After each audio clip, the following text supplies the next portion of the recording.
All right, testing, 1, 2, 3.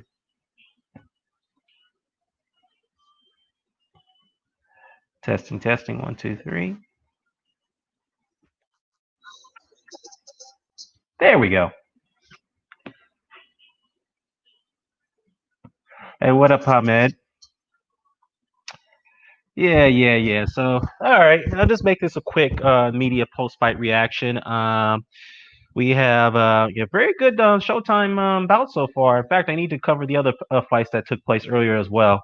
I forgot to mention in this live stream chat. So first things first, the Showtime pay-per-view card is living up its expectations thus far. We had some very good undercards that took place before the main event, which is Jermall Charlo versus Sergiy Derevychenko for the WBC middleweight title, whatnot. But before those fights took place, we had some cards that took place earlier. First, Hiller Hrgovic, which I mean, nobody really want to talk about that fight. Let's move along for that one. He fought a guy who was ranked 640th in the world. Hey, what up, Terrence? So let's just move from that one. Let's just say Hiller Hrgovic got the win. Bakari, what's happening? Salute. So we're going to move on from that one. So from there, we had a very good fight that took place earlier today, which was the WBSS finals of the cruiserweight tournament, which took place between it was in Riga, Latvia, if I'm pronouncing the country correctly. It was between the IBF champion Junio Dorticos and Marius Briedis. It was a very good competitive fight, but I scored that fight for Briedis because he did better technically. He was a better boxer. He was landing the better combinations. Dorticos had his moments, but the thing is, he kind of faded at the end, which he typically does at it. Going to end the fights. However, doesn't mean he's not dangerous because he can still throw punches. He can land one good shot at the end. He'll catch you off slipping like he did Andrew Tabihi. But uh, needless to say, though, very good cruiserweight scrap.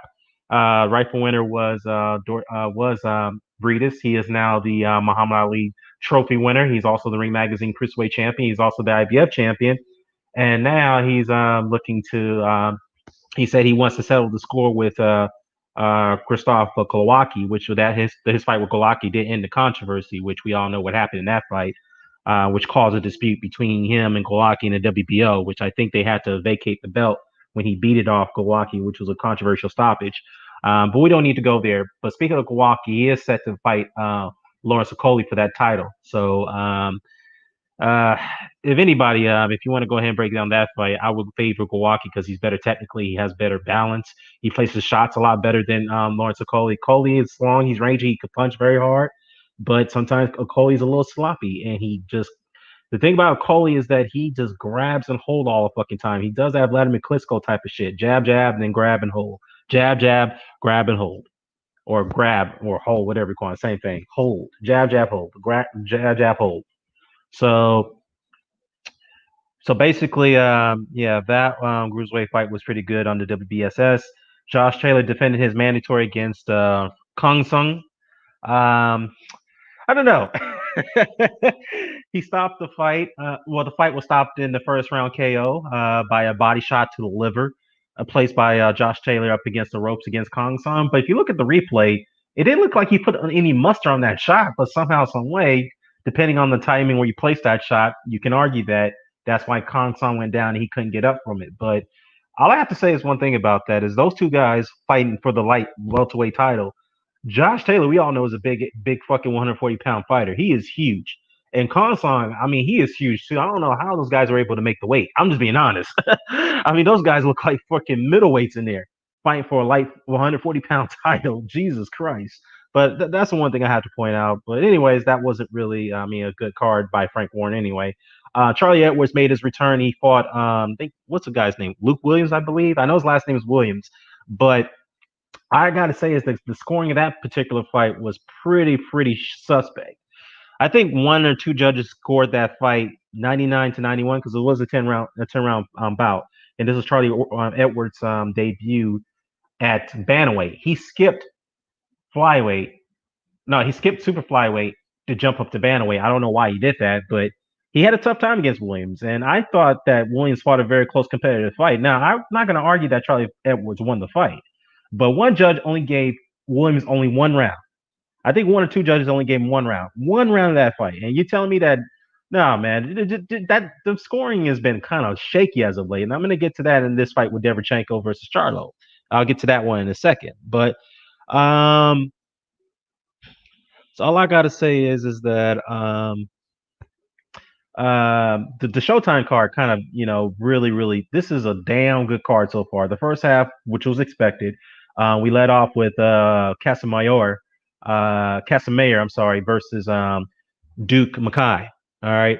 Now Mackay was undefeated. It was a step up fight. He was from Ghana. He was trying to come in game. But the thing about Mackay, he was coming in, he was just a little bit overexcited. Maybe he was nervous. Maybe, he was just a little um I don't know, but to me, he was fighting a little too tight going up against Casimero. He was exchanging body shots and blow for blow in the inside against Casimero in the first two rounds. But Casimero, very skilled and very powerful, got to him and stunned him with an incredible short left hook in the inside and dropped Mackay. And Mackay really didn't recover from that. And then he went on to the third round. He was really getting tagged. And then when one uppercut came in at the inside and in the clinches, by Casimero and Mackay, then the referee stepped in and stopped the fight, which was a rightful stoppage because Mackay was gone. He was gone after that first knockdown. He didn't get his legs back, and even though he tried to fight off, the pressure of Casimero, but very good stoppage. It was an exciting fight, even though it lasted only 3 rounds because Mackay did land some good shots on Casimero. To be honest with you, yeah. What's up, Recognize? Long time no here, man. I'm glad to have you back, bro. Yeah, I'm gonna get to that Jermall, Charlo, and Derevychenko fight, and I definitely had that. I had scored a 6-5-1 for Charlo. I did. It was a close fight. Now A4, I cannot argue that score, but I'm gonna get to the other two scores in a minute about that fight. Before the other pay per view goes ahead. But all I gotta say is that Mackay was game in the first 3 rounds, but of course he was not. He just was not gamed enough against Casimero, and I believe anybody could correct me if I'm wrong. After the fight, Casimero is calling out on Inoue. That fight was supposed to happen early this year, but of course it got called off due to COVID. And Inoue, I think whoever pulled out the fight was Inoue or was it Casimero? I don't know who pulled out. Somebody help me out in the chat. When one of those fighters pulled out and they decided to go their separate ways and take a tune-up in between. But I think, man, that's going to be a damn good fight. Inoue versus Casimero. That's definitely going to be a slugfest. Now, Inoue does have a fight coming up next month, so against a pretty good fighter. So I can't wait to see that. And that's in his U.S. debut. And by the way, Casimero is making his first U.S. debut in this fight against Mackay. So he impressed. He's a PBC fighter. So shout outs to him. But he did call out Inoue. He's made it known that he wants that fight next. So we'll see if that comes off. Then the next bout we have is Brandon Figueroa, the regular WBA champion, going up against a very game Damian Vasquez. And that fight was very close the first 4 rounds. And Vasquez was outboxing Figueroa beautifully on the outside because Figueroa is known to box from a southpaw distance because he has a longer reach. He's known to box from the outside, but if you look at the fight in the first 4 rounds, Figueroa timing was off. He couldn't get his punches together, and Vasquez, who's a southpaw himself, had the quicker hands, and he was placing the shots together much better. He was finding his range a lot better. He was slipping the shots a lot better. So I'm not saying I'm going to score the first 4 rounds for Vasquez, but they were very close. But I would say I scored the first 4 rounds. I would say 3-1 for Vasquez. And then next, Figueroa started to put the pressure on Vasquez, made him fight off the back foot, and then he just really wore them down. He really, really is killing them with those body shots, the hooks. And credit to Vasquez, he didn't go down. He wasn't getting knocked. He didn't go down. I guess it's that Mexican pride. He is the uncle of the some call the great Rafael Vasquez, who, by the way, was trained by April Sanchez. I'm surprised he's not even in the Hall of Fame yet, but he should get there. But Rafael Vasquez is his uncle. But other than that, he took a beating from Figueroa. Figueroa was really using his size, he's using his strength, and he was using his power, and the body shots really, really tore down Vasquez. He made him stationary to the point that he couldn't move and utilize his jabs to give Figueroa angles, which bothered him in the first 4 rounds of that fight. So it was a very good fight there until then the stoppage came. I think it was in the 11th round. The referee decided to say no more punishment. Vasquez was taking too much punishment, which I agree. Figueroa retains his regular title, so we'll see where he goes from here. Yeah. Now moving on to the main event, Charlo versus Derevychenko. Damn good fight. That's probably one of the best middleweight fights I've seen And let's give credit to Sergey Derevychenko because whenever he stepped up on world level, all his fights have been exciting. Pretty much, all his world level fights has been exciting, and Jermall Charlo too. To be fair, even though he's been in some, not so, climatic fights, like especially with the Matt Korboff fight, which we know he took that fight on like 2-week notice. But needless to say, though, damn good fight. Very close fight in the first 4 or 6 rounds. But I have to say though, Charlo's jab is a fucking beast, man. You talk about power jabs, jabs that can hurt guys, that can put you down. Nobody talks about Jermall Charlo's jab. People talk about Sergey Kovalev's jab, and in some cases, some people talk about Gennady Golovkin's jab. They both got some damn good stinging jabs that can hurt you. But Charlo's never get credit for his jab, never in my view, because this man was stinging Derevychenko with those jabs, stinging him and rocking his head back several times in that fight. And those rights was killing Derevychenko too. And yeah, I have to say though, man, Derevychenko made it competitive, and I had to say in that I think it was the sixth, seventh round. Derevychenko hurt Charlo with the double left hook to the body, and then a left hook upstairs. He hurt him. He had him against the ropes, and I think Derevychenko could have gone for the kill. And then later that round, Charlo caught Derevychenko with a crunching right, pushed him back, and that was the end of the round. So that was a tough round to score. I mean, if you want to score it, I scored it for Derevychenko, but I wouldn't argue if you scored it for Charlo.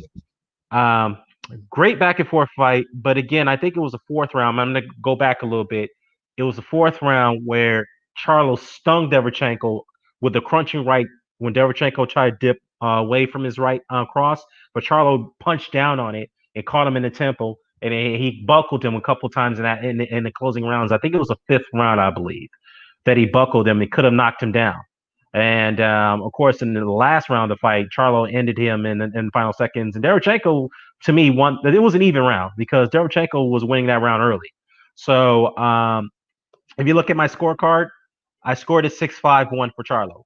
Now, if you had an 8-4, I can't argue that because there were some swing rounds you can give to Charlo. 7-5, not arguing that argument. But the scores I'm going to argue, which is I don't understand how in the life of me can you score this fight 9-3, 10-2 for Charlo. No fucking way that fight was not that wide. No way. And yeah, Charlo won the fight. He was a rightful winner. No question about it. But to me, you scored it that wide, two judges? Nah, man. I think that was way too off. Way too off. Look, I know some people are going to argue that against Charlo because they don't want to give him no credit. They all know people. I know this is going to come. I know the talking point's going to come. They're going to say, well, Charlo fought a guy who was in a war with Golovkin, who was coming off a 11-month layoff, who didn't have a tune-up fight in between, and Charlo took advantage of that, blah, blah, blah, this, that, and the third. Hey, listen, guys, first things first, many people argue that Derevychenko was robbed out of a decision against Gennady Golovkin, all right? Number one. Number two, many of you guys were talking about Derevychenko getting a media title shot right after that fight. You guys were calling for an immediate rematch with Golovkin. So if Golovkin had taken the media rematch and beaten him, you can't say that, you cannot go right back and say that Golovkin deserves more deserving credit for that situation as opposed to Charlo, again, fighting Derevychenko coming off a loss. I mean, come on, you can't have it both ways. Be fair here. All right, I know that this is what they're going to say. They're trying not to give Charlo no credit. But I will say this, though. Charlo beat Derevychenko far better than Golovkin did, obviously, because I don't think many people didn't believe Golovkin won that fight. Let's be real. He beat him far better than Danny Jacobs did. Far better. Okay, yeah, they both scored knockdowns against Derevychenko, but Derevychenko was way in that fight. He wasn't as beat up in those. I mean, yeah, Derevychenko did take some punishment in those fights, let's be clear, but he didn't really take that much punishment in those two fights compared to the fights with Charlo. He took a lot of punishment. I mean, he was really, really hurt. Recognize says that, yeah, definitely agree. The official scorecards. You're right about Charlo's jab being underrated. Yeah, exactly, man. Jermall got a very deadly jab, man. I mean, I guess the way to beat him, you're gonna have to use the Derevychenko blueprint. You got to get underneath it. You got to hit him into the body. And Charlo was hurt in the body in that fight, and you wonder why he wasn't going for that knockout because there was times that he was trying to put it on Derevychenko. He was getting caught with some counters. He was getting caught with some body hooks. He was getting caught, getting countered with some left hooks, right hooks. So Charlo was being extra cautious. He was trying to make sure he was establishing his range so that way Derevychenko has no chance getting inside. And I think it was like after the ninth or eighth round. So Yeah, but again, credit to Jermall Charlo, okay? And all this talk about Demetrius Andrade, this, that, the third. Demetrius Andrade, I'm not trying to shit on the guy, but he needs to shut the fuck up and fight somebody. Now, this is the second fighter. Yeah, I know my wife is mad at me right now, y'all. But but she loves me, though, and I love her. Love you, babe. But Charlo fought. This is the second opponent that Charlo fought that Andre ducked. This is the second opponent. The second opponent. The first one is Matt Korobov. And I don't want to hear this crap about Jermall Charlo, this, that, and the third, Demetrius Andrade, this, that, and the third, that Demetrius Andrade is a better champion than Charlo. That's bullshit. He's not. Let's recognize real for what it is. You want to talk about skills? I don't know, man. Looking at Charlo, he boxed a beautiful fight tonight. Jermall Charlo had displayed some very good boxing skills against a very good boxer in Sergiy Derevychenko. He outboxed Derevychenko, and Derevychenko is a very good boxer. He's not known as a pressure forward fighter. Derevychenko can box. He can box. He outboxed the boxer tonight. So to me, if you look at the skills, if you want to distinguish the difference between the two fighters in Charlo and Andrade, I would say this: Andre may have the quicker hands, but as far as a power gap, I don't know. But I will say this though: you cannot argue this. This is not hate. Demetrius Andrade balance is very, very questionable. He does not have good balance at all. When he throws his shots, sometimes they're coming in wide, especially with those right hooks. He'd be throwing some wide shots sometimes. You could see coming from a mile. All right. To me, if you set up that fight right now, I'm favoring Charlo to win that fight. I'm favoring him to win that fight. I know some people are going to say, well, Demetrius Andrade is a better boxer than Derevychenko. Perhaps, but again, that's questionable because you got to look at Demetrius Andrade's opponents. So look who he's fought compared to Derevychenko, who he's fought. So I mean, again, I'm going to favor Charlo if they ever make that fight. As based off the eye test, I'm favoring Charlo to win that fight. Now that's up to Andre if he wants to, just sit down and shut up and decide to go ahead and make the fights rather than talk. Okay. And besides, speaking of Demetrius Andrade, who's he fighting now? He hasn't even announced who he's fighting yet. I don't know what's going on with him, man. In fact, let me look it up and see if there's any opponents announced for him. I know Devin Haney and Yorgos Gamboa has been announced. I know the Zone. I think that's the only USA card that the Zone has right now. But fight in the US, I should say. But we don't know who's going to be on the undercard.